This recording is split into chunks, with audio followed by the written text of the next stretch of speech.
welcome everybody to Wednesday Night Live. Glad to see you all here. I want to say hello to everybody that's tuned in online. Thank you for joining us here at Our Watch. And you can't see it from there, but what I can see is a bunch of beautiful faces without masks, and I love it. So welcome out, everyone. Glad to see you guys.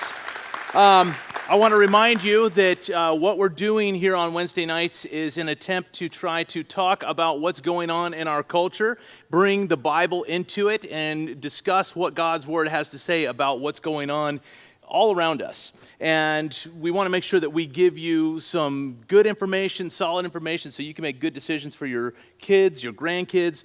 We are about securing parental rights here at Our Watch and living our best to bring glory and honor to God. So that is what we're about. If you haven't done so, please subscribe to me on YouTube and follow us here at Our Watch on Instagram. Like us on Facebook, and of course you can follow me on Twitter and Parler. My handle is @RealPastorTim, so love to be able to continue to put stuff out to you guys. Before we bring our guest up, I want to give you guys a couple of quick updates. Number one is we talked about AB 2218. Remember we had Senator Melissa Melendez out. We talked about AB 2218. We even talked about that with Senator Morrell as well, if you were with us. That is that bill where it's basically taking our money and giving it to kids to have transgender therapy. And I'm happy to let you know that bill is not moving forward. So thank you.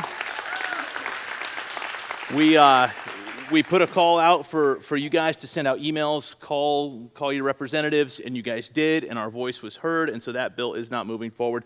You know, there's always next year for that side, so you never know what they're going to do, but at least for now and for this year, we were successful in stopping that from moving forward, and that's what happens when we use our voice and we let people know how we feel. The people who are governing by our consent, so we have to let them know what we consent to and what we don't. So that's how this system works. So glad you guys did that. I also want to let you know AB 362. That's another important one that we have to be aware of. That did get pushed forward. That is, here's the idea with that is we want to prevent overdoses of illicit drugs like heroin. So what they want to do is just basically take our tax dollars to hire a nurse to inject the heroin into someone. I mean, it doesn't make any sense, does it? It's kind of like telling us to wear a mask when we're not sick. I mean, it's just ridiculous, But this is what's going on in our culture. We have to know about that. So I will keep you guys apprised to what is going on with that bill. We'll keep an eye on it. And it's something we have to watch closely because this is exactly what's going on in our culture. So, and then one last thing, again, always, if you want to help contribute and partner with Our Watch financially, you can do so online, ourwatchnow.com, or Desiree is out at the table, and she can always help you out at that. And of course, we appreciate it. It takes money to do the things that we're doing. And I want to remind you, we do have a thing called Illuminate coming up, if you haven't heard of it. So that's going to be a lot of fun. We're going to go and pray there at the Capitol in Sacramento, and we are going to do a Jericho March. We've got several members of the Senate and the Assembly already confirmed to come out and pray with us, and we're going to pray for them, and we're going to bring out worship teams, and we're going to blow the shofar, and we are going to have a good time praising Jesus. Amen? All right, now we got all that out of the way. I want to introduce up our speaker for tonight. Mike Aguilar he was abandoned by his mother and homeless by the age of 16, but through adversity, he is blessed to be where he is now, the president and CEO of Self-Made Training Facility. Please welcome up Miguel Aguilar. Thanks for coming out. No problem. Appreciate it. Thank you. All right. I want to talk to you tonight, Miguel, about the battle for the soul of California. Mm-hmm. But before we do that, let's just begin by telling everybody who you are and what it is you do. So I own a few companies. I own 8 companies total. One of them, the most one that's really out in the limelight, is Self-Made Training Facility. I started this company out of my garage in 2013, 2012, after bankruptcy. I've been a real estate agent for 17 years now. I grew a massive office, overextended myself, ran that company with a lot of pride and ego, so I ended up collapsing my own company. So in 2012, filed bankruptcy, and right after that, I was still doing real estate, still very successful as an individual realtor, but not as a leader of a company. So to make ends meet and to be accustomed to the lifestyle that we're used to, we decided to do personal training out of our garage. I did personal training out of a garage, out of a 3-car garage. We grew that company in a year. We were blowing up at the seams. Was able to save enough money and expand to a commercial location, which we created self-made training facility in a very first light industrial warehouse of 3,900 square feet. From there, we basically interrupted the health and fitness space. Typically, when you deal with personal training or coaching, you're dealing with a personal trainer at a corporate gym. Corporate gyms, they kind of devalue the craft. They charge, X amount of money, and the personal trainer gets a fraction of that, minimum wage to maybe $20 an hour when they're improving or changing people's lives. So we saw that was a big problem in the industry. So we decided to create Self-Made Training Facility, which we breed entrepreneurship in the personal training space. Fast forward to now, we have 30 locations in 8 different states where we grew a multi-million dollar company, billion soon, multi-million dollar company just off of Instagram and Facebook alone. And what we did differently from my prior company is I developed in building people. Instead of chasing the money, I developed in building people from the ground up and really teaching them the entrepreneurship aspect of personal training. So that's what we do. But a little personal backstory, I was abandoned by my mom when I was 12 years old. By the time I was 16, my dad got incarcerated they gave him 22 years for molesting my stepsister. And my stepmom come home from wrestling practice after they sentenced him. She basically had her bags packed at the front of the door. As we opened the door, she told us that she no longer wanted us there and to figure it out. So me and my brother, we've been in the system before in the foster care.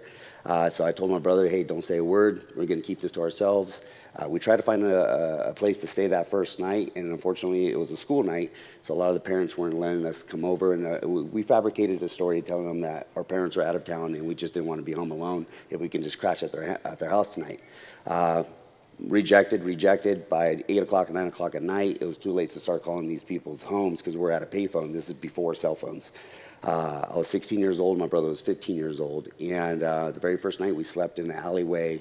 I went to Norte Vista High School in Riverside, that's where I grew up, and we used to run the trails in the back. So I remember there was the residential side and then the trails, and my biggest fear is snakes. I hate snakes.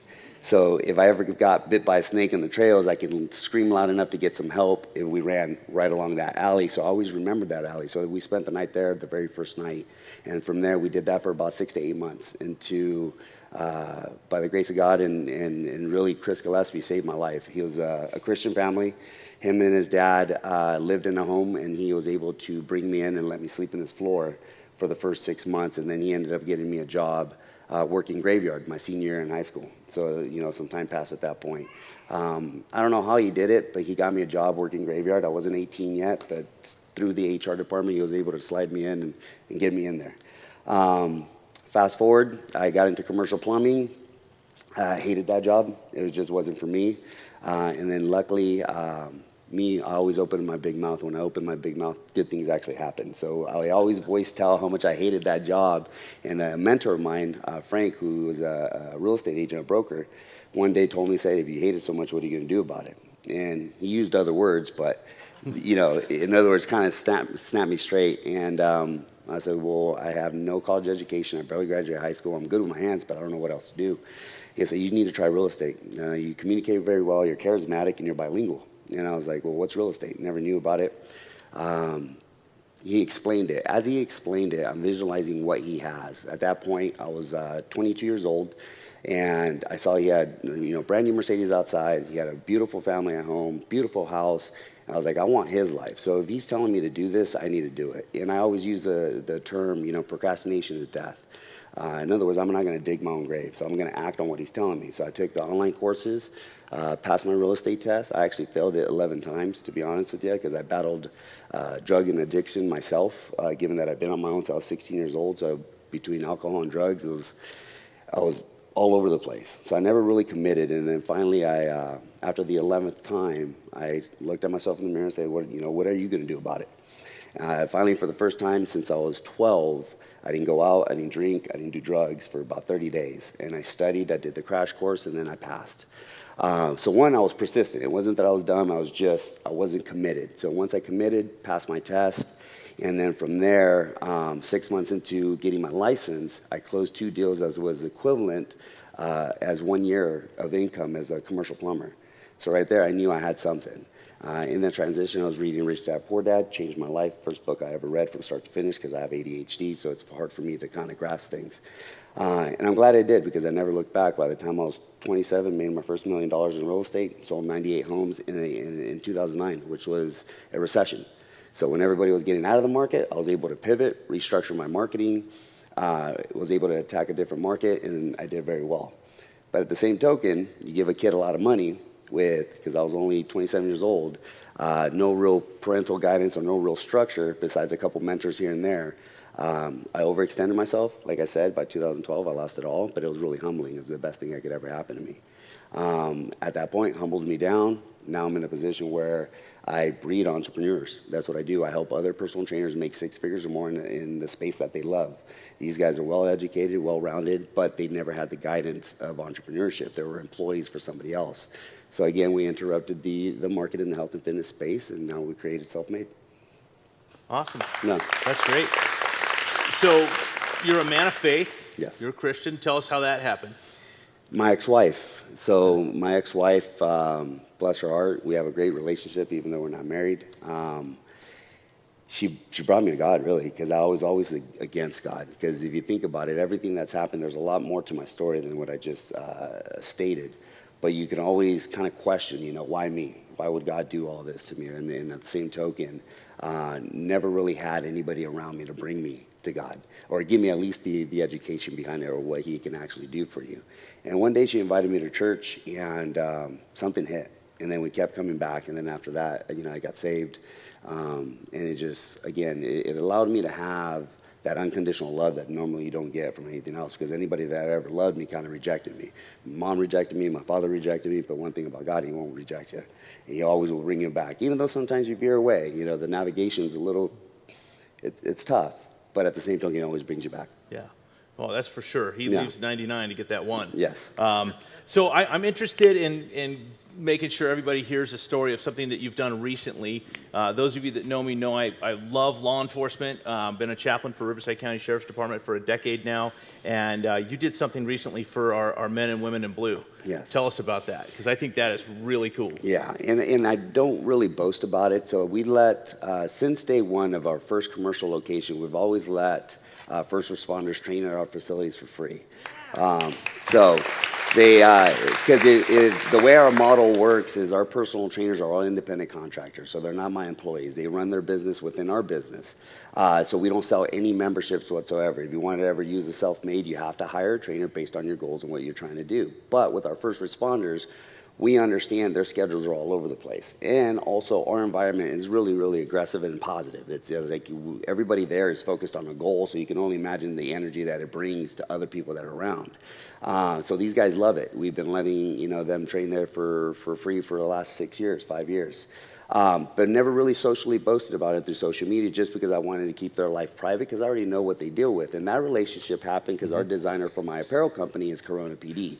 His name is Rise Real, another man of God as well. So hearing his stories and what they go through that people don't see because they can't, put in the limelight the actual daily interactions with the public. It's a tough situation. So I always figured they always needed an outlet. And personal training or fitness, wrestling saved my life. I've been wrestling since I was a kid. Health and fitness saved my life. This training facility gave me sobriety. So I know what it does for people mentally, physically. It's not just an exterior look, it's internally, mentally. It goes more than just lifting weights. So we always gave that to them for free, but just recently, even pre this COVID shutdown, I knew that the Riverside SWAT team had a big warehouse in Paris that they just leased or got for the next 10 years, I believe. And with the gyms all shutting down, a lot of them couldn't come to our facilities because technically we're supposed to be shut down as well. So there was a liability aspect on that end. So a lot of them couldn't come into our location. So what I decided to do is I built them a whole gym in their location in Paris. So I donated about $250,000, $200,000 worth of equipment to their facility, and we actually got more coming, and I'm also going to do it now to the Hemet station as well. Awesome. That's great. 2 Corinthians chapter 9, it tells us something along the lines of what you're doing here. It says that that God will generously provide all that you need, and then you will always have everything you need and plenty left over to share with others. Yes. I mean, that's such a cool thing. As the scriptures say, they share freely and give generously to the poor. Their good deeds will be remembered forever, for God is the one who provides seed for the farmer and then bread to eat. In the same way, he will provide and increase your resources and then produce a great harvest of generosity in you. Yes, you will be enriched in every way so that you can always be generous. And when we take your gifts to those who need them, they will thank God. And that's the idea, is we take what God's given us, we go out, we share it. These men and women that are doing that job of first responding, you know how it is. They have that need for that outlet to be able to work out, to get themselves feeling good. Because let's face it, there's a lot of things trying to make them feel bad right now. Yeah. But the fact that you're doing that for them, providing something that they didn't have in a time where it'd be very difficult to get those things, that's just an incredible act of generosity. Like you said, you don't want to boast about it, but I wanted to bring it up so I could boast about it for you. I think it's awesome that you did that. And I think these are the things that Christian businesses should be doing. Yes. These are the things that when you say that you saw this opportunity and you capitalized on it. Yeah. This is capitalism at its finest. Yeah. This is the nation that we live in. You have this ability to see an opportunity, seize the opportunity, work hard, not procrastinate, not be lazy, and actually do something with those opportunities that God presents to you. Yeah. And that is what we need to be doing. And that's what is being taken away, or at least they're trying to take it away from us here in this state. And so let's talk about what's going on. I want to talk about self-made for just a moment, one more moment on self-made. Why self-made? I mean, as Christians, obviously, we're God-made. Yes. Right? And so, but you've come up with this name, self-made. How did it start, and why that name? So, given my story, I would be what you considered self-made in a sense, right? But if our company actually has an apparel company that's a piggyback co-marketing, an indirect way of marketing the Self-Made Training Facility brand, and it's called Self-Made Family, that SLFMD brand. With the name Self-Made, I always included family with it. So when we market the training facility, it's self-made family. It's almost like an oxymoron. I get it. You have a very individualized word, and then you have a family, which is a unit. And I took those two words because it took me taking the action behind of what I wanted to do with my life, but the family with me that encouraged me to keep going forward. If it wasn't Chris Gillespie, which is not my blood, it's a gentleman that opened his home, I wouldn't be here today. If it wasn't for my buddy Nick Wilbanks, I wouldn't be here today. He opened up his garage where I was sleeping in his garage, and then I'd go shower at Bally Total Fitness. I wouldn't be here today. So it's a family unit. So the name Self-Made for me, like again, it's more than just individual. It's the people that are around us. And the same token with our company, I work with 60 to 70 personal trainers per location. We're dealing with thousands of personal trainers with 30 locations. Now we're dealing with them. They have the ability to be self-made as well within their actions, but again, it takes a family to bring them together. Yeah. So. Yeah. I look at what you're doing as a business, as a person, and I look at our society as a whole, and there's this attitude that we're hearing a lot from the far-leaning left that says everybody is due something, that somehow we should all expect that everybody should get something, and we should all be equal in that sense of what we get. And really, that's not found in the Bible. No. The idea of Proverbs 14 says, all hard work brings profit, and mere talk leads only to poverty. We can sit around and talk all day long. Small businesses can talk all day long about how horrible things are right now, but until they actually do something, until they open their business and until they start bringing the fight to Gavin Newsom, bringing the fight to these people who are trying to keep us closed down, that's all they are, is just mere talk, and that's going to lead to poverty. It's the hard work, it's the perseverance, it's the blood, the sweat, and the tears, and the leadership that it's going to take to get through these times. Clearly, God's gifted you with that ability to lead. And it's a very aggressive type of leadership, and I appreciate that. Would you say that fighting the governor, fighting the state right now, would you say that that's been kind of a natural battle for you? Yeah, I'm a wrestler at heart. In other words, my coach, bless him as well, he instilled in me that for every move, there's a counter move. okay? When we wrestled as kids and compete, if we got stuck in a move, natural reaction, coach, I'm stuck. And he would lose his gasket. He would literally go crazy in the wrestling room and says, you're not stuck. And of course he would use other words, but you're not stuck. And then for every move, there's a counter move. So he would show you the counter move. And one day after practice, when I said I got stuck, he embarrassed the hell out of me in practice, but then yet took the time to pull me aside and said, Miguel, what I mean is there is always going to be a counter move, but I want you to understand that life is the same way. For every problem, there's a solution. So you're going to find the solution. You just got to go for it. And sometimes it may be the solution that you want. Sometimes it's not the solution, but there is a solution. So that's been embedded in my DNA. It's like what I do. It's sink or swim, like fight or flight. I don't have the ability to just crumble and quit. And if we want to take our current situation with what's going on with our government and our governor especially, shutting us down the second time, no, it's not going to happen. I'm going to go down fighting, Yeah. Amen. There's a biblical principle of having mentorship. Yes. And I always tell people you have to have 3 different levels in your life. You have to have your Pauls, your Barnabas, and your Timothys. And that Paul is that spiritually mature person. They've been doing this Christianity thing a whole lot longer than you. They've been married longer than you, have older kids than you, been in the church a long time. Those are your Pauls. Those are the person that can speak into your life, and you have to value that. You have to want somebody to speak into your life. And then you got the Barnabases. These are just your buddies. Spiritually, you're on the same level, and you just do life together. But you would never go, you should never go to your Barnabas for counsel, because they're on the same level as you. You're not going to get what you need. You need somebody that knows more. And then you've got the Timothys. These are these young guys. These are the guys that you're a Paul to.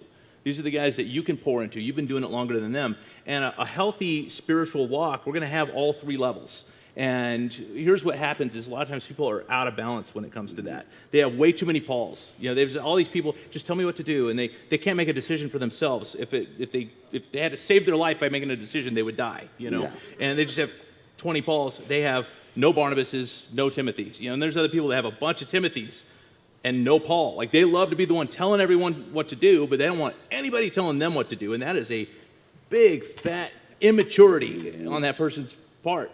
And then some people, they don't have any friends. It's just how it goes. But the thing is, a healthy spiritual life, you're going to have those 3 levels. You're going to value mentorship. You're going to have value having somebody speak into your life and help you grow. And clearly, you value that. You've already mentioned it at least 3 or 4 times, that you've had these mentors, these men to speak into your life, and then you've also been able to speak into the lives of other people. Yeah. And we're looking right now at a crisis in our state where clearly it's the small businesses, it's the churches that are under attack. Yes. The big corporations and all the government entities, they're all getting paid, and they're trying to shut down the church, shut down small business, which really it's the small business, it's the church, and this idea of entrepreneurialism, this idea of if I'm willing to work hard, I can actually make something of myself in this nation.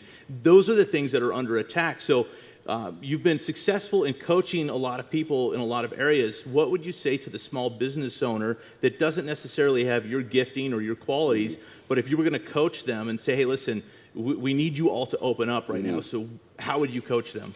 So one of the best things that that anybody can really do is just research, like literally break it down. Look at your business as a whole and look at the legalities of what you can and cannot do, and really understand verbiage and wording. I have an awesome legal counsel that does guide me along the way, because a lot of us can't afford legal counsel.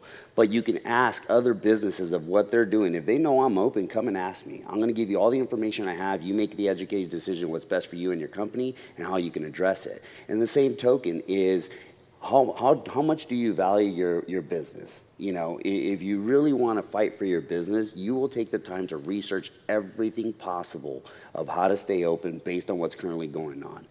I have, in the last 5 months, the constitutional rights, I have them embedded in my head because I preach them and I know what they're there for.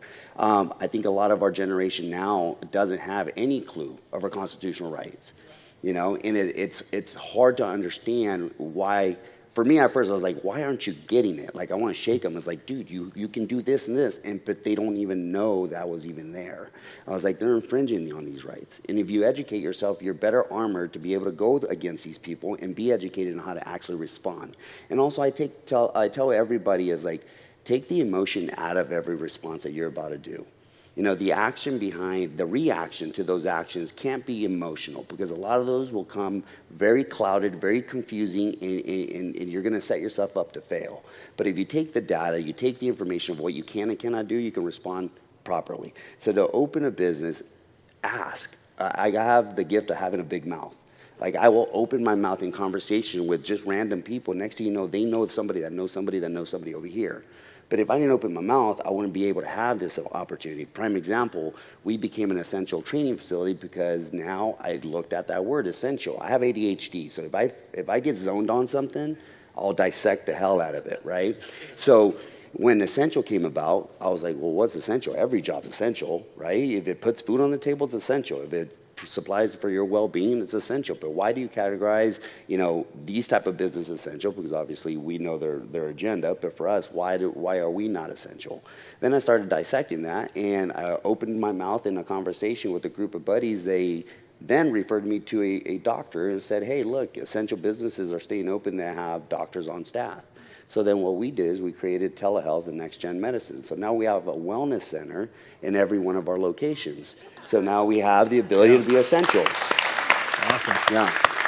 Yeah. The church that I pastor is 412 Church right here in Marietta. And one of the things that we did is we found out, okay, essential. So if you are a food bank and you're providing food for people that are in need, then you're essential. So we just started a food bank right away. And like, okay, well, there you go. We're open. Like it's those type of things. You have to just look at what's written and then just go by, and you can go find your way.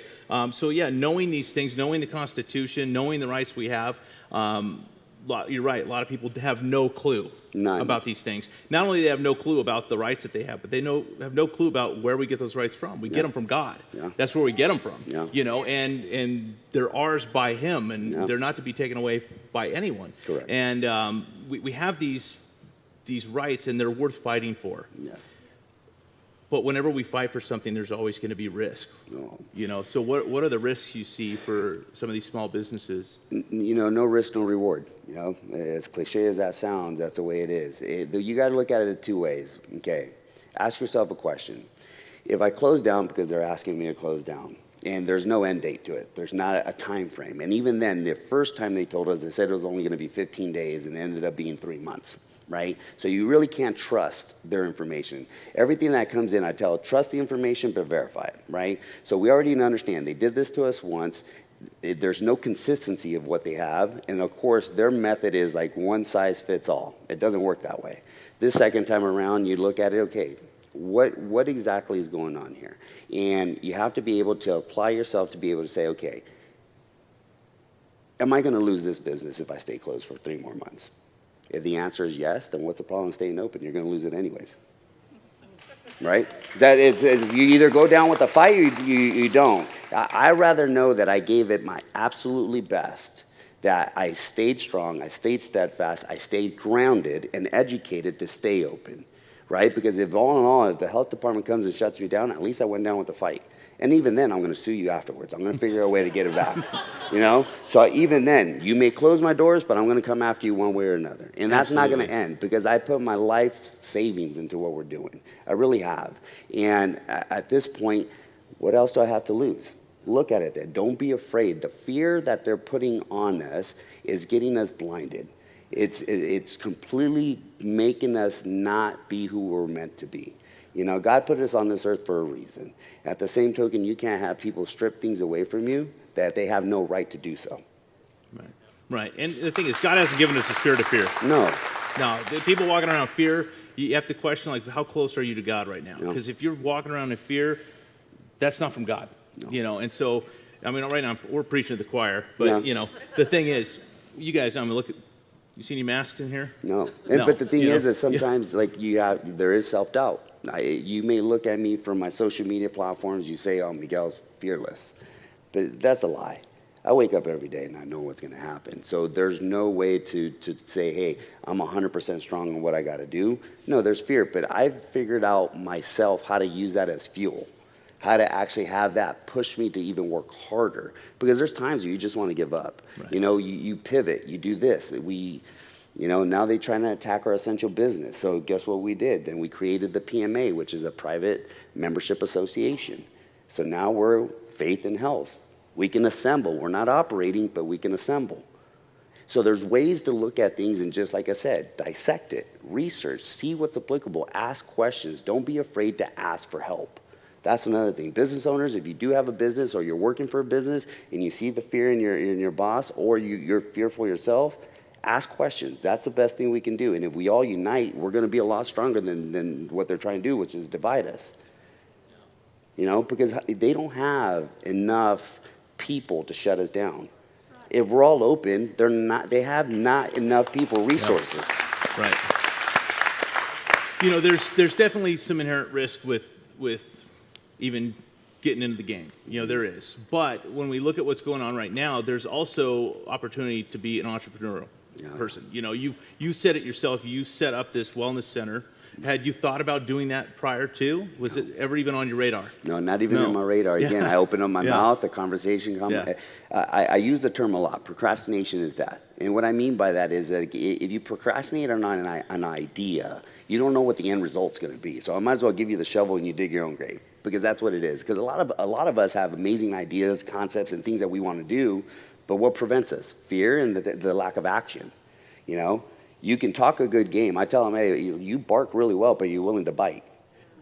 So I'm barking and I'm biting at the same thing. I'm coming to these type of events. I'm getting involved with city council. I'm getting involved with our hopefully our soon-to-be governor, you know, and getting involved and getting educated. I never was in this position before. I was just lifting weights. You know? Yeah, but it forces those who have the desire to win. Yes. It forces those who have this something built in them that says, I'm not going to back down. I'm going to succeed. I'm going to persevere. It causes people like that to do things they wouldn't otherwise do, like start a wellness center. And so I think everybody needs to look at what are the different things that you could be doing that you never thought you would do. You know, there was things that when this whole thing started, we never, ever thought about doing drive-in style services, ever. I mean, why would we do that? We live in Temecula. It's 108 degrees outside. You know, why would I do that? But when this thing first started, we were trying to comply, and we said, well, we're not going to not assemble. We're not going to not get together. And so we did drive-in services. Then they told us we couldn't do that, so I threatened to sue them. You know, I threatened to sue the city, the county, the state, and Gavin Newsom personally. You know, because I'm not going to let them not let us assemble. And then when they were, you know, when they finally put the churches in the category of entertainment, then I said, well, then forget it. We're open. You know, and we just that's awesome. We're, you know, but we have to look at the different opportunities, and that's an important part of this idea of entrepreneurialism, of looking at where you're at, what the different options are, and finding those things that other people would not normally see. And I think it's a great opportunity for Christians. I think it's a great opportunity for small businesses to really find a way to succeed that maybe they never thought they were going to do in the first place. So this is good stuff. Now, let's say, because you're a medium-sized business, what would you say to like a small-sized business that they think like I can't fight in this fight. I'm too small. No, but that's the thing. If we band together and you work with other businesses within your shopping center, within your locations, you're going to be okay. It's not guaranteed that you'll be okay, but you have to be able to just do it. Even if you feel like you can't. Like sometimes I feel like I'm this small little pea in this big old pot. You know, and in all reality, what else do you have to lose? Like in all reality, what else do you have to lose? You know, and if you have that in your mentality, in your brain, in your mindset that you're going to go with this no matter what happens, when a problem does arise, you'll be surprised how quick you find the solution for it because your mindset's there. A lot of it's personal development and mindset. It really is, because it's like the answer could be right in front of you, but you're so worried, so scared that you're clouded and blinded that you can't see it and execute it. You know, I always tell people, if you take care of yourself, take care of your mind, still exercise, still be able to do things so you're well-rounded, so when a problem does arise, you create the solution, or when an opportunity arises, you create the opportunity to seize the moment. You know, we've pivoted multiple times. I wake up every day expecting something to happen bad. I'm not expecting things to go good right now. And if anything, it's going to get worse before it gets better. But that's my mindset. If I already know that might happen, it's okay if it happens because I'm going to figure out the solution for it. And the same token, creating the opportunities that presents itself. You know, with this whole thing shut down, I actually increased our revenue dramatically because I was able to pivot and create exclusivities within our facilities that now I increase the revenue of each one of my facilities by $120,000 a year. You know, but if this didn't happen, I wouldn't be able to seize that. And again, it just came off of one word, essential. Okay, cool. We got alkaline water in every one of our locations now. We have telehealth is the wellness centers every one of our locations. Now with my buddy Brian, I just partnered up with him. We're bringing infrared therapy saunas in every one of our locations. That makes us essential. So having those essential businesses within my corporation, how can they shut us down ever again? Because when I built the very first location, I thought I built it recession-proof, in all reality, because I've been through a recession. I got into real estate when it was 2003. I had a phenomenal, first 2-3 years, and then 2007 hit, 2008, the crash. When everybody was so scared going back to real estate agents, going back to construction, going back to their normal jobs, right? I just pivoted and looked at the problem and went dead on with it. Okay, right now, sellers can't sell because they're depreciated, but there's a ton of buyers that couldn't buy in the market before because we just dropped 30, 40, 50%. So now they're affordable. Now I'm targeting marketing these guys. And since I didn't burn any bridges, my name and reputation was still intact. I was able to get these people in homes. So that's where most people, they'll see the problem and they run away from it. You got to run towards it. And I know it's scary. It's probably one of the most scariest things that you'll ever have to go through because it's an uncertain thing. But unless you do it, you're not going to know what the response is going to be. Yeah, and we look at a good man leaves an inheritance to his children's children. Yeah. And part of that, I've said this on this program before, is that we want to leave not just a financial inheritance to our children's children, but an America that we grew up in to our children's children. Yeah. And that means we need to be willing to fight for it. We need to be able to push forward and do the hard work. And just to add on that, so I have 2 beautiful daughters. I got a 13 and 12-year-old. I'm leading the way because they're watching every move that I make. That's our next generation. If you have kids, that's our next generation. My kids have yet not worn one face mask. Not one.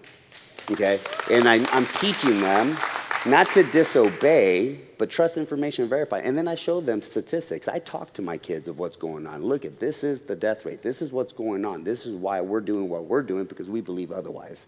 It's not so much of disobedience. It's more like, again, you can't trust everything that comes in. So if you're going to verify it, you're going to be able to make an educated decision for yourself. And then eventually, guess what? My kids are going to have kids. And they're going to be in my position where they're leading their family the way it's supposed to be. And that's the problem that we have. A lot of our generation now, or even prior, hasn't taught our kids, or I didn't get this taught to me. The only reason I'm the way that I am is because I was homeless and I had nothing else to depend on. So I had to figure it out the hard way. But if my kids don't have to go through that route and still be able to educate them, so they're our next generation. So if this ever happens again, they're able to do it because they're going to remember what Dad did. Yeah, for sure. So you're in the fight. Yes. I've watched your social media. You're telling everybody we're open. Mm-hmm. Come on by. Sign the recall, Gavin. Yes. 2020. Sign the recall. Yeah. I know this from personal experience. You can't do that and not come up against some sort of adversary. Yeah. So in doing this, what is the firestorm, the whole us versus them thing? What's the firestorm you've encountered and how have you been overcoming it? So I have a pretty decent social media following. It's actually really aggressive. And as soon as Governor Newsom announced that he's shutting us down the second time, within 20 minutes I had a video. That video went viral. Within like 6 hours, it got 64,000 hits. It got shared over 3,000 times. It made a big splash. I had news channels trying to get me on the news channel. And I denied them all because I know they're going to fabricate or misuse my words. So I told them, no, I'm good. I can use my platforms and I'm good with that. So with that response, I would say 98% of it actually was good. That 2% was very minimal. I expected a lot more. But I've been preaching this since day one. So people don't know, they don't expect anything different from me. The ones that are, again, attacking me for not wearing a mask or for not shutting down or I'm putting people in danger, supposedly. Look, when this happened, we took on additional debt in a sense, not debt, overhead, because we now have a full cleaning service in every one of our locations. So janitorial's there 24/7. We have steam clean, smogging. I mean, everything you can possibly do. We're probably the cleanest we've ever been. We've always been clean. If you look at our establishment, it was online. They're phenomenal places, right? But now we've done over and about. So for them to attack me, it's always an emotional response, believe it or not. Because when I come back to them with the actual data of what I'm using to be able to stay open, they have no other response to come back with. So the people that are, obviously the people that are against me right now is the health department. That's the number one. Our city is actually pretty phenomenal here. They're kind of not, doing much. Our sheriff is a phenomenal sheriff. Yes, he is. So he's a phenomenal sheriff. As soon as he went and did his press conference on that, again, I was already thankful of what I'm able to do for our first responders, but even more so proud to be, affiliated with the same Riverside County, because I grew up in Riverside my whole entire life. So that pushback hasn't been so as negative, but the health department. But again, educate yourself. The health department is not a government agency. It's a private agency. They can't force you to close down. And then if they are, they're infringing on your rights and they're breaking the law. So I guess at that point, you attack them with a lawsuit. Yeah. Yeah. So, the health department, I mean, are there any other organizations you've been dealing with pressuring you to either, not be in the fight or just to not be open? At very first, believe it or not, some of my franchises thought I was crazy. But now they've seen the consistency behind it and the response. Now they're all on board. So since day one, I've been preaching what I've been preaching. And the reason for it, because I have enough information to make those educated decisions and lead them properly, not unethically. I'm not cursing anybody out. And I don't even get, will never get an emotional response from me. If they attack me, I attack them with actual information. So to get attacked, besides that, it's typically people that are uneducated of what exactly is going on, and they have an emotional response. That's it. Yeah. Well, no doubt you're going to get emotional responses, but you're also going to get legal responses. Oh, have yeah. you been spending a lot of time with your attorneys? I know we have an attorney for the church, Yeah. And we're on the phone regularly with them. How about you? Same. Yeah. I mean, it's almost every day. Yeah. Almost every day we have a question, and I verify everything with them first before I announce it. Like the PMA, the Private Membership Association. I researched it. I found it. I had a resource out of Arizona contacting me about it and validated, hooked me up with this guy. Then I ran all that information through my attorney. My attorney then said, hey, that's genius plan. Go for it. At this point, what else do you have to lose? Which I have a very good attorney that sees he's like-minded. Another Christian man, very, very, very, very smart. I'm very fortunate. He's the #1 franchise attorney in California. But his counsel, his firm has, people that I can contact. But again, it could be expensive, right? So with the people that don't have the assets or the ability to contact their attorneys the way we do, ask other businesses. If you have questions, ask me. I can probably direct you in a certain way where you can save some money. At least you can do the research on your own, pull up the forms, set it up, get your articles up. Now you're a PMA if you need to be. You can do all the legwork yourself. Yeah. So you're getting good legal counsel. Have they given you any advice that you're like, whoa, I didn't hear that one. I didn't see that one coming. Like, there's a few times where I kind of took it in the chin, and I was like, all right, I better. Sometimes it's like, it's better to ask for forgiveness than permission. Sometimes, not all the time. But it's, again, you have to kind of act sometimes.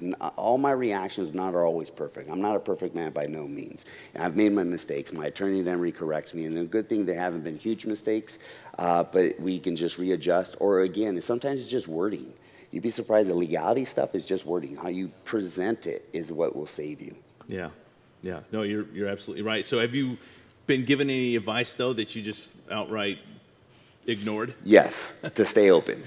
He did tell me, it's damn if you do, damn if you don't. In other words, he gave me both aspects. Yeah. And he did tell me, as your legal counsel, I'm going to advise you not to. But if you don't, you're going to lose your business anyways. Make the decision, Miguel. Yeah. Yeah. Yeah. So you said that you've got people there at the gym that aren't your employees, but I assume you have employees as well. I do. So how's that going with employees? I know, when this whole thing first started, we did have a couple of people here at the church that they were like, wait, what? you're doing what? And they just weren't good with it, and that's okay. Yeah. And everybody's got their own, personal convictions, and I don't look down on anybody for that. But there were some people who chose to just, I'm not going to be here if you're going to do that. Yeah. And I had to do it anyways, because it's what God's calling me to do. So how are you navigating that with employees? Because certainly any small business that decides they're going to stay open is going to have to answer to those things as well. It's not just you that owns a company, but you have people that are depending on you as well. Yeah, and that's the huge responsibility that most people don't get to see. So I have 30 franchises that we sold. We have over thousands of personal trainers within the franchises. Then I have 6 corporate employees at our facility, at corporate headquarters here in Temecula. So my responsibility is all of them. From the trainer, even just to the athlete, the trainer, the franchise owner, to the corporate employees. And I don't take that lightly. And I understand some of them they didn't save. They didn't prepare for this to happen. This happened literally, it felt like overnight. So for me when I first, decided to stay open, because I did stay open since day one. I had said, we're going to just add additional cleaning. We're going to do the protocols that we need to, but we're going to stay open. And I'm going to give people the choice to come in. I'm not going to be a dictator. I will give them the choice. Hey, this is what we're doing, and if you want to continue to be here, you can. And I was very fortunate that a lot of my trainers stayed on, but I also did them a big favor. I didn't charge any. So our independent contractors, we charge them a space rent. Each trainer pays us X amount of money. So the first 3 months that we were closed, we didn't charge them a penny. So I was able to allow them to continue to make income so they can put food on the table and not have any overhead, because we didn't know how long this was going to last. Then my employees, I was very fortunate to learn from the bankruptcy. It was a very humbling experience, and it taught me a lot. One thing that I can say, I don't repeat my mistakes twice. So learning from that, going into this pandemic, supposedly, I was financially stable. So I didn't have to furlough anybody. I had to lay anybody off. But I did give them the choice to they could stay or not. I only lost one employee, and that's because he lived with elderly parents. He wanted to go ahead and get laid off. So we laid him off so he can collect unemployment. But other than that, I was very fortunate to have very like-minded individuals within my facility. So a lot of them gave me the motivation to continue the fight. And versus them going all against me, I was like, whoa, am I doing something wrong here? So that's where that was a huge blessing, where I did have a lot of them be like-minded just like us. We fought the fight together. Did you find, that's great. Did you find any of the other gyms that are out there kind of looking down at you like, oh man, this guy's staying open, and you're like, yeah, you could too? Yeah. You just I had a lot of pushback on that. A lot of pushback. Yeah. A lot of gyms just close their doors. And I get it, and I respect that. That's their decision. But for me, I was like, no way, we're going to go down with the fight. If anything, I'm going to educate myself on what exactly is going on. They would call the city on us. They would, the city would show up. If you go to my facility now, I have the constitutional rights of what they're infringing. So if they know, right, I just pointed to them.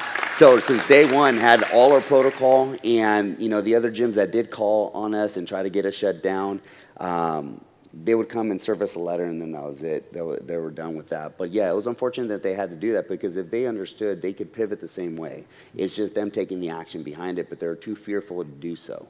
We did get threatened to get our electricity turned off. We got threatened that we would get sued, that we would do this, and I looked at him and I was like, okay.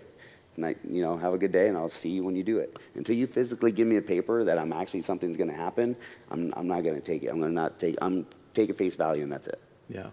Well, a lot of times you'll get a piece of paper, and it's just they're trying to scare you into it. Look at the verbiage. Yeah, I've had so many times now where we're doing something that a church isn't supposed to do, doing something political or whatever, and we get threats, shut it down, or we're going to report you to the IRS, and my response is always the same thing. And the next Sunday, I just look into the camera, I'm like, all right, IRS, if you're listening, come and take it. Yes. Come and take it. Yeah. They won't do it. They're, No. They're just, not that nothing bad will happen. There's always a risk, but the fact is you can't live your life in fear like that. It's not how God wants us to live, And it's not healthy. No, it's not healthy. You can fear brings up anxiety in you. Everything. God says, be anxious for nothing. We're supposed to bring all our fears, all our anxieties, all our concerns. We bring those to the Lord. Yeah. We bring our prayers, our supplications to Him, and He will guard our hearts and our minds. Who's in control?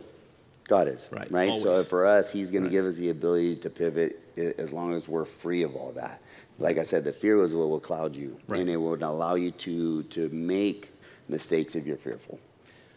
Right. So I want to shift gears for a moment. We're talking a lot about small business, and I want to get your perspective on the church. Yeah. Right now, I have a great vision for how the church is going to be able to lead in many ways here in the state of California, but it's going to take pastors to really stop walking in fear. But there's a lot of mandates being put on the church. From day one, the church is, just like all the small businesses, the church has been going, okay, what are we going to do? But, we're being told how we can worship. We're being told when we can worship, how many people are allowed to gather to worship. I mean, that we can't sing, that we can't, I can't baptize people because I've come within 6 feet of the person, so now I'm not allowed to baptize. I mean, these things that we've been mandated to do as Christians, I'm not supposed to be allowed to do it because some guy decided that these things are happening. So as a small business owner, as a medium business owner, but as a business owner, as a Christian man, but not a leader in the church, you're looking at the church. What are you thinking about the mandates that are put on it? I honestly, again, pastors and people within the church need to back their pastors and their decisions of what they need to do to lead the church, but they need to also be open. They need to be worshiping. They need to be assembling together because that's what the church was made for. And at the end of the day, the governor has no control on that. Those mandates, just today, right before I got here, there's a couple things that I saw that he addressed in a press conference. Towards the end of one of his speeches, he says, I cannot mandate anything, but I can be the influence. I don't know if you guys saw that. Yeah. He's backpedaling. Yeah. Okay? Yeah. What does that tell you? That right there, you gotta, I'm really big, I observe. Like, I watch and I observe, and then I act, right? You start listening. Like, again, I take emotion completely out of it and look at what they're saying and don't let because I'm an emotional person as a being. We're all humans. We have that natural thing. If something bothers you, you're gonna react and intentionally sometimes right on. But sometimes just observe, sit back, listen to what they're saying and look at his wording, look at his demeanor. And then at the end of that, little press conference saying now he can't mandate anything, but he's going to be the influence, he's backpedaling. So as pastors and the leaders of the church, I mean, this is a great opportunity to really get more people to God, more than ever so before. We're being tested. And if we're being tested and we don't give no pushback, then at that point we're just folding. At that point, we are non-essential. Yeah. If the church doesn't open, then we are non-essential. The baptism's essential. Yeah. Communion is essential. Accountability is essential. Corporate prayer is essential. Yeah. Corporate worship is essential. These things have to happen. They don't happen over the internet. Yeah. It doesn't happen. Baptisms don't happen virtually. No. They happen in reality. That's the reality of things. So, what's your feel on the church? I say the church. I'm talking about Christian churches across our state. How do you think they could do a better job in leading right now? Yes, I'm honestly, just to be completely frank, I'm very disappointed in some of the things that I'm seeing and hearing of what churches are doing or not doing. Even to assemble with a mask. I mean, you should give people the freedom of choice. I mean, if they feel comfortable wearing it, don't disagree. Don't say that's a bad thing. If you want to wear it and it makes you feel safe, go for it. But if you're healthy and you're not sick, if anything, check your temperature and you can go to church, do it without a mask. The other aspect, even just to open, a lot of people still doing online church. I'm ADHD. I can't focus on something. If squirrel, butterfly, you're like all over the place. I tried it with my kids at home. We didn't succeed. And at the same token, my kids are the same way. They're not worshiping at church. They're not being engaged at church. How many of us have kids between the ages of 5 to 15? Their engagement is interaction. So if they're not getting the word, it's going to be hard for us to do it as a family in front of a computer. That's not what we intended to be. We're human beings. We interact. We have to be social, right? So at that point, it's almost hard to retain anything that's being taught or retain our faith. And sometimes you get sidetracked. We're human by nature. We're sinners by nature. So we're not engaging in the way we're supposed to. Naturally, we can navigate away from it. Right. Absolutely. We were talking before you came up here. It's just there's so much that takes place when the church gathers together. I know this. Satan knows that there's a power in the church assembling together. This is why we're seeing this attack. There's a strength when a community will not be lazy, and when a community will see opportunity and seize it and work hard and accomplish good things. And the enemy knows it and doesn't like it. He doesn't want us to succeed. He doesn't want our families to do well. He doesn't want anything good for us. Why? Because we were created in the image of God. Yes. And the church needs to lead the way. I really believe that right now. You're a business owner. You want to stay open. And yet you don't have something that we have as a church, and that is this freedom to assemble together. First Amendment, let me just throw it up here just in case somebody doesn't know it in the room. I doubt that's the case with this group, but Congress shall make no law respecting an establishment of religion or prohibiting the free exercise thereof. The free exercise thereof. I have that as a spiritual leader. This is something that protects me and everybody that comes to the church. And why the churches aren't opening up is beyond me. But I know the way the state of California is looking at churches. They are looking at us as 501c3s. Yeah. That's how they're looking at us. We're a corporation. That's how they're looking at us. We're a corporation that doesn't bring tax revenue into the city, so they don't like us just for that. But we're a corporation. You have a corporation. We're both corporations in the eyes of Newsom. And the thing is, we have the church has the First Amendment, and we need to know our rights. Just like you're saying, know your rights, but the churches need to open up. Yes. I think if the churches will open up, this is going to help give some strength and some courage to the small businesses as well. Because here's the fact. When we're next to each other and you do something, I go, oh, he can do it. If he can do it, I can do it. And then if I do it, we're both doing it. Somebody else say, oh, well, we can do it, which is why I really think we need to start seeing a movement of the churches opening up, a movement of the businesses saying, no, I'm not gonna shut our doors. God designed us to work. It's good for us to work. It's not good for us to sit at home lazy. And so I'm going to have somebody come up in just a moment and talk to you guys about this. It's Open Cal Biz Now. So we're going to talk about that just briefly so you guys get a little introduction to what that is. But it's important for us to see what's going on, to educate ourselves. And certainly you've been doing that. You're leading in this whole thing that's going on. And leadership is hard to find right now, and so I thank you for coming out tonight. I thank you for the leadership that you're showing our community. Incredible leadership. Where do you live? I live here in Temecula. Temecula.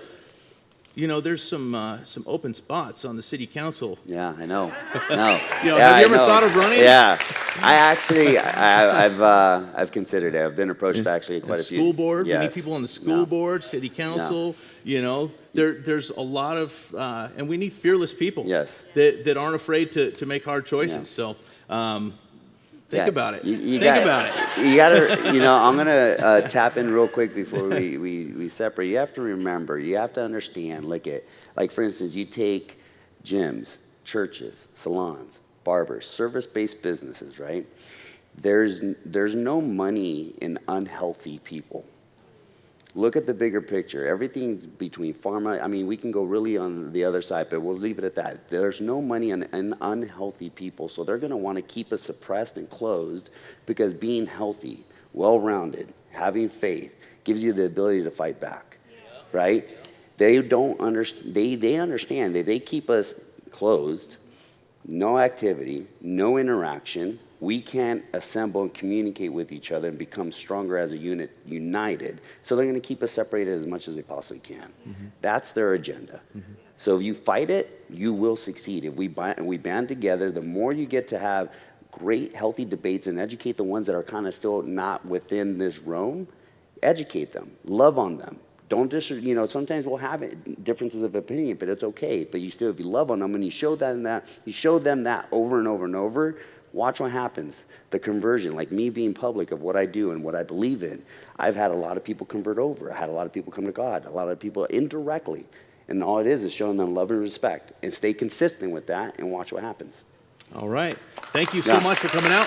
I want to invite up right now, Doc and Lloyd, and we're going to talk about Open Cal Biz Now. Everybody, thank you so much for coming out tonight. And when we're done here, feel free to come on out, say hello to Miguel, and introduce yourself and get to know him. Thanks.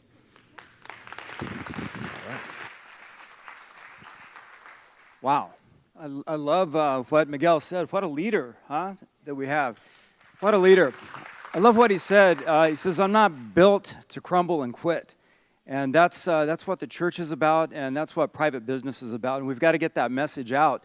So we've launched a website. It's called opencowbiznow.com. opencowbiznow.com. And there are these cards. They'll be up front on Wednesday nights. They'll be here on Sunday mornings. The idea here is that we have two groups of people. We don't have unions. We don't have teacher unions supporting our cause. But the healthiest people, God's people in the world, is the church. And so we need to reach out and connect with the church to stay open. We need the other set of people that are in our tribe or that are our teammates, our private businesses.